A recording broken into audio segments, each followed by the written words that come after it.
everyone, my name is Catherine Nevea and welcome to my channel.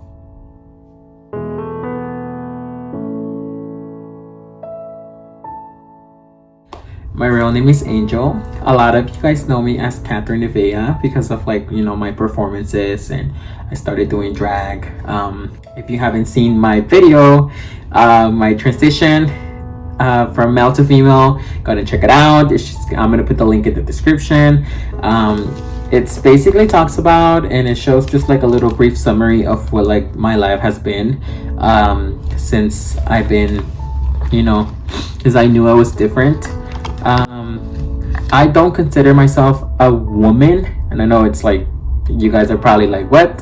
I consider myself a transgender woman because I know that I'm never gonna be a full woman, so I like to categorize myself as a trans woman. So growing up trans, I moved to the United States when I was like 7. My parents, immigrated to this country, and so I was pretty much like a little boy. I moved here with my sister, and it was not only was it hard, discovering myself at the time. I knew that I was different because I grew up with my sister, and then my mom, she had younger sisters, so they were basically like my aunties. So there's 2 of them plus my little sister and my mom, of course. So I was always very, very close to my mom since I was like 5. And so my dad tried so hard to like get me into like sports, get me into like to do soccer, because he used to do soccer, and I didn't like that. So I used to just stay at home. And of course, when my dad was out, with his boys, doing sports or whatever, I was at the house watching my sisters, and I call them my sisters even though they're my aunts. I would watch them do their hair. I would watch them do their nails. I would pretty much watch them do everything like that girls are supposed to do. And I was only 5 years old when I knew that I was different. I didn't know exactly what I was feeling or what I was thinking, but I knew that I didn't want to be a boy. That's for sure. I was pretty much told that boys are not supposed to play with dolls, so I wasn't allowed to play with dolls. Of course, I still did it anyways. My parents weren't around, but because they would tell me that those weren't things that boys would do, it would make me want to do it more. So I would convince my sister to get dolls so that I could play with them. And when nobody was home, I would put on like my sister's dresses and stuff. I knew that I was different. I didn't know that I was trans. I didn't know that I was gay. I didn't know what I was, but I started to discover that I did not want to be a boy. So when we moved to America when I was 7, things were pretty hard for us because we moved here illegally at the time, and so there wasn't a lot of resources, and a lot of illegal immigrants, they already have a really, really low paying job, and so there was really no health care for us, or it's not like my parents could just send me to a psychiatrist or a counselor. There was none of that. I had to just discover that on my own. So yeah, my childhood was also pretty rough, with my parents. My mom was an alcoholic at the time, and it was pretty much like a toxic environment growing up. And I just feel that I wanted to be a girl, and I wanted to tell my parents, but they were already going through so much. I didn't want to I didn't think it was the moment. I remember my first crush was in 4th grade. I must have been 9 years old or so, and I had so much attraction towards this other boy that was in my class. And my dad would ask me if I liked any girls at school, and I would tell him no, I don't like anyone. But it I wanted to tell him so bad that I was in love with like this other kid, and it's just like, hard for me to open up to my dad as well, because I didn't want my dad to be disappointed. So you know as the years went on, I started growing. I started to discover more that I like boys. I never ever I don't think I've ever kissed a girl. I've always been like so attracted to boys, and like, I would be next to a guy that I would like, and like it would just feel like different, than what I would feel like being next to a girl. So I knew that I like boys. I knew that I didn't want to be a boy. I wanted to dress like my sisters. I wanted to do my makeup. I wanted to do all sorts of things that girls do. And eventually, like, my parents like started to see that I was different. My family, used to tease my dad, and they used to tell him like, like, you have a gay son. And like my cousins and pretty much like all the family that we had over there were like just very like, they would make fun of me. So I started to develop like a very severe depression. So I started to like hate myself, and I was only like 10 or 11 years old when I told my dad. I was like, I really don't want to be here. I really don't want to be alive. Like, I started getting suicidal thoughts at like age 10 and age 11, because like all my other cousins would play soccer, and they would do boy stuff, and their parents would be so proud of them, and the entire family would be so proud of them. And here I was, sissy boy, like embarrassing my dad and pretty much the whole family. So it was very, very hard for me at the time, experiencing that at a young age. And when my parents finally like moved to Texas, I was around like 16 years old, and I was so happy to get like out of that like toxic environment, like to get out of like everybody that I knew from growing up. It was a small town, so pretty much everybody knew each other. And when we moved here to San Antonio, Texas, was when like I started to discover more, and I started opening up more to like classmates and and teachers and stuff. That's when I came out as gay. I came out to my parents, and of course like they didn't take that like the right way at the beginning, but later on they just like started to like not care. Like I wasn't bringing anybody home. I wasn't doing anything that would get me in trouble. So my parents knew that I was gay, but I didn't give them like a reason for them to like I wasn't doing anything bad for them to even like acknowledge that I was gay. I was just a regular kid, going to school and stuff. And my parents are very, very Christian. So like growing up, like we would go to like the Christian church, and like I was told from a very, very young age that being gay was bad, and that that I was gonna go to hell, and that I can't be like this.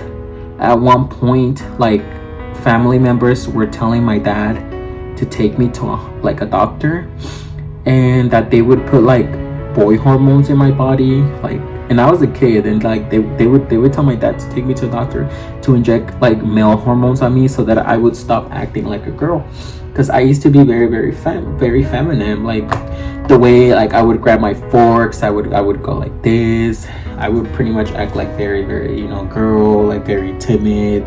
Everybody that like saw me knew that I was gay, knew that I wasn't, like I didn't have to come out to most people. Like they knew that I was like a little feminine boy, and they just knew right off the bat that I was gay.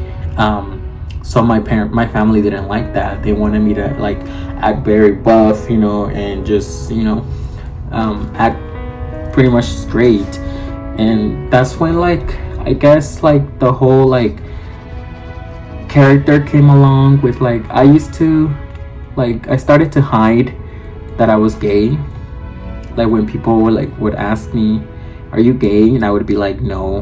And I would try and act like a dude. I would try to like deepen my voice, because I was so scared that my parents were gonna take me to the doctor to like put some sort of like medicine in me to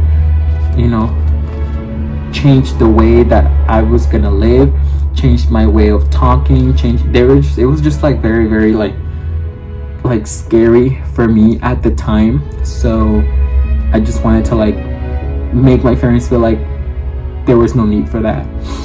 And so it was very, very hard, like, you know, going to church, getting told all the time that like you're supposed to like girls, that you're going to hell if you like boys. And it was just very, very hard for me, you know, to try and like not be who I really am.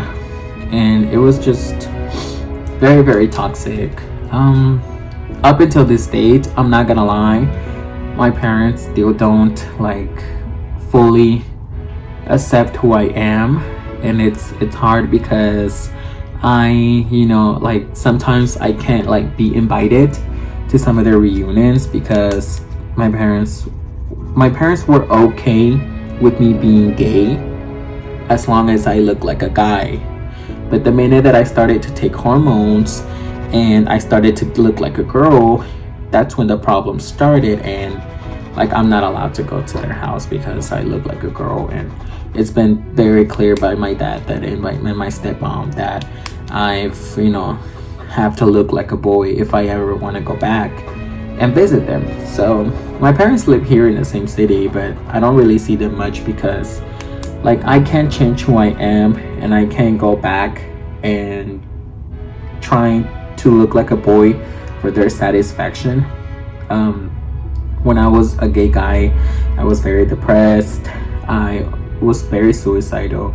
I was admitted twice to a psychiatrist hospital, a psych hospital, and it just, you know, the same thing was always like I I hated myself so bad because I couldn't be a girl. I couldn't like, you know, like I would look in the mirror and I would look at me with so much disgust, and I hated myself so bad. And my parents just telling me that I couldn't be a girl just like had me so depressed. So I was very, very suicidal. And it's just like I am so glad that I moved out, because if I didn't have moved out, I would have never started my whole transition process. And you know, the whole thing about like, you know, like going to the doctor, like seeking for help, asking other girls, you know, like where should I go, you know, like this and that, was all pretty much like lonely. It was very lonely because I didn't have the help that there is now, you know, like with social media, with other girls coming out more as trans. When like I wanted to do it, there wasn't really a lot of like people that would like mentors that would like tell me, oh hey, you should do this and that. And I remember asking a drag queen one time that she was trans. She was like already trans. And I asked her, I was like, where should I go, you know, to start my transition? You know, like I'm ready, you know, like I want to be a girl like all the time. And she told me, go to the flea market and just get pumped. They sell hormones from Mexico. And I was like, what? What do you mean they sell hormones from Mexico? And apparently it's birth control. It's not really hormones, it's birth control. And you go to the flea market, you get injected, and that's not the right way to start a transition process. And I'm glad I didn't do it.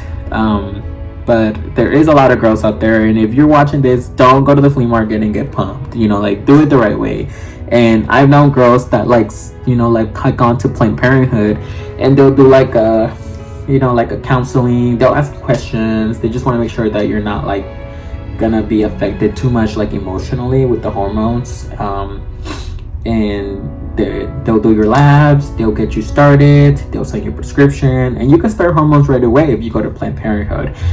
You can also go to like a endocrinologist, or you can just talk to your regular like, you know, primary doctor about it, and I'm sure like they can refer you to go to the right place. I found this clinic here in San Antonio that I go to, and I've been there for almost 2 years now. And yeah, so at first, like, you know, like it was hard because like I was doing it all alone, and I felt so like scared, you know, walking into the clinic, you know, and just like you know, getting called by your boy name, because I was already dressing up, so like getting called by your boy name, and it was just kind of like frightening for me, like with all these other people, because it wasn't just patients there that were there for HRT, it was also other patients that were there for like I don't know what, like I guess just like a regular visit, or you know, it was just like very, very scary to think that I'm gonna get called by my dead name, you know, like trying to be a girl.